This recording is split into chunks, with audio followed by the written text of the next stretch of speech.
Comment combiner le PEA et le compte titre ordinaire? Ça semble être la combinaison idéale pour optimiser ses investissements, mais du coup, comment faire? Donc le PEA et le compte titre sont deux enveloppes essentielles pour tout investisseur français en bourse. Mais comment les utiliser efficacement pour maximiser ses performances tout en minimisant les impôts? Et donc dans cette vidéo, on va répondre à cette question en montrant du coup pourquoi et comment les combiner. Donc si vous voulez un portefeuille performant et fiscalement optimisé, donc restez bien jusqu'à la fin de cette vidéo. Donc qu'est-ce qu'on va voir? Donc rapidement, déjà les avantages et les limites du PEA. Ensuite, dans un second temps, ce que le compte titre apporte en complément du PEA, donc vraiment comprendre PEA plus compte titre ordinaire pour savoir comment bien les combiner. Et dans un troisième temps, on va voir un peu comment créer une synergie parfaite entre ces deux enveloppes, donc PEA et compte titre, pour vraiment optimiser la fiscalité et à la fois la performance. Et avant de rentrer dans le vif du sujet, je vais me présenter rapidement. Je m'appelle Nicolas Domnès, je suis diplômé de HEC Paris et de Paris Dauphine en finance. Je travaille en banque d'investissement et depuis 2024, j'ai cofondé e-Investing. C'est une académie dans laquelle on accompagne les particuliers pour investir en bourse. Et mon objectif à travers e-Investing et à la fois cette chaîne YouTube, c'est vraiment de vous donner toutes les clés pour investir avec intelligence et sérénité. Donc pour revenir à cette vidéo, donc comment combiner à la fois le PEA et le compte titre ordinaire. Donc déjà, on va commencer avec le PEA. C'est quoi le PEA? Donc le plan épargne action, c'est souvent représenté comme l'enveloppe incontournable pour investir en bourse en France. Et à juste titre. Premièrement, on a une fiscalité attractive. Après 5 ans, les plus-values et dividendes sont soumis qu'aux prélèvements sociaux de 17,2%. Et donc ça permet de conserver une grande partie de nos gains et pas se faire taxer. Deuxième chose, c'est qu'on a une capitalisation un peu automatique, c'est une enveloppe capitalisante. Tant que l'argent reste dans le PEA, on n'est pas imposé sur les dividendes. Et ça permet aux intérêts composés de jouer le plein régime. Contrairement au compte titre où chaque dividende perçu est un peu immédiatement imposé. En revanche, le PEA a aussi des limites et des zones d'ombre. Premièrement, c'est les frais qui sont souvent plus élevés que les comptes titres ordinaires, même s'il y a des nouveaux acteurs comme Trade Republic et Interactive Brokers qui depuis 2025 proposent un PEA dessus. En général, sur le PEA, les frais sont plus élevés. On a aussi un peu l'illusion de l'avantage fiscal parce que les prélèvements sociaux, c'est que après 5 ans. Et avant 5 ans, on ne peut pas retirer l'argent. Et aussi sur les dividendes perçus d'entreprises étrangères, eh bien, on a un prélèvement à la source qui peut monter jusqu'à 30%. Donc, ce qui fait avec les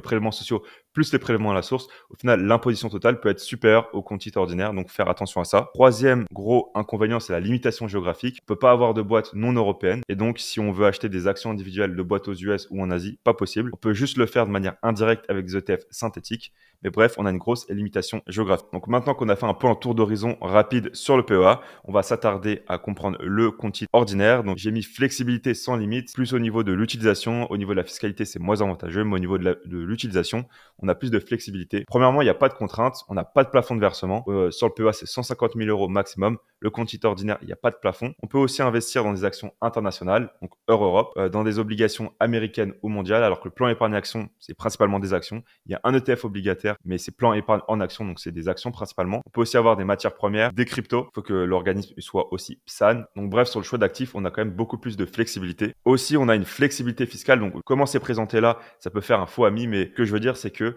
bien que les gains soient imposés à 30% à la flat tax, on peut l'optimiser avec des ETF capitalisants. Tant qu'on vend pas, on n'est pas imposé. On réinvestit automatiquement, donc on fait croître le patrimoine de manière exponentielle. Donc pareil avec le PEA, sauf que là, en général, les ETF sur compte titre ont des frais plus faibles, les frais de gestion et même les frais de transaction. Donc si on adopte une stratégie long terme, on peut vraiment faire maximiser nos gains. Comme je l'ai dit, en général, les frais sont réduits à la fois sur les frais de transaction, mais aussi il y a beaucoup plus d'ETF sur les comptes titres que sur les PEA, et il se peut que l'ETF qu'on veut sur l'indice en question a des frais de gestion plus faibles sur le compte titre, donc c'est aussi quelque chose à considérer. Donc maintenant qu'on est au clair sur PEA et compte titre, comment les combiner pour avoir un peu une synergie parfaite entre PEA et compte titre? Pour moi, pour un peu maximiser les performances et diversifier les actifs, je vais vous présenter une stratégie qui est simple. C'est pas un conseil d'investissement, c'est uniquement mon partage d'opinion. Premièrement, utilisez le PEA comme une base. On peut investir dedans dans des actions européennes. Il faut faire attention pour les dividendes avec le prélèvement à la source, mais aussi avec des ETF synthétiques qui vont pouvoir répliquer d'autres indices qui sont par exemple pas présents en Europe. Et avec ça, il faudra faire attention aux frais de gestion des ETF et aux frais de transaction. Mais à long terme, on va pouvoir profiter de l'effet boule de neige des intérêts composés et faire croître notre patrimoine. Après, on sera limité à 150 000 euros. Et pour compléter, on peut partir sur un compte titre en ajoutant, si on veut prendre un peu moins de risques, des obligations, des matières premières pour avoir un coefficient de corrélation différent et donc diversifier le portefeuille. Et si on veut des crypto-monnaies, sur PEA, on ne peut pas. Donc bref, ça peut être un bon complément pour la sélection d'actifs de partir sur un compte titre ordinaire. Et ce que j'ai pas noté, c'est que si on veut des actions individuelles américaines, dans ce cas-là, on sera obligé de le faire avec un compte titre. Donc ensuite, un exemple de portefeuille. On peut partir sur 30% de l'allocation du portefeuille qui est compte titre et 70% du PEA.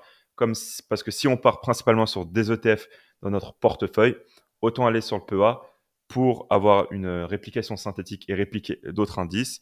On aura une fiscalité avantageuse, il faudra aussi faire attention aux frais de gestion. Et si on veut compléter avec des actifs un peu plus exotiques, que ce soit des crypto-monnaies, même si c'est pas non plus exotique, mais bref, la volatilité est plus forte. Pareil avec les matières premières, on aura un coefficient de corrélation différent. Pareil avec des obligations si on veut se dérisquer. Et donc là, on n'aura pas le choix, ce sera avec un compte titre. Donc bref, pour moi, il faut un peu combiner les deux pour avoir le meilleur des deux mondes. PEA pour avantages fiscaux et sa capacité à capitaliser nos gains sans imposition immédiate au niveau des dividendes et au niveau du compte titre pour sa flexibilité. Il n'y a pas de plafond de versement et un accès à une large gamme d'actifs et diversifiés. Après, il faudra vraiment garder en tête les frais qui sont parfois élevés sur le PEA, frais de gestion des ETF ou les frais de transaction. Et il faudra aussi faire attention sur le PEA au prélèvement à la source des dividendes d'actions qui ne sont non françaises. Donc voilà un rapide tour d'horizon pour comment combiner à la fois le PEA et le compte titre ordinaire dans notre stratégie de portefeuille. C'est uniquement mon opinion, c'est pas une vérité générale. Je pense qu'il y a plein de manières de faire différemment. Et si vous voyez d'autres éléments pour compléter ce que j'ai dit, vous pouvez me les dire en commentaire, je vais répondre à tout le monde. Et si maintenant vous souhaitez aller plus loin pour investir en bourse, j'ai réalisé une formation gratuite qui vous explique en détail comment faire et surtout qu'est-ce qu'il ne faut pas faire.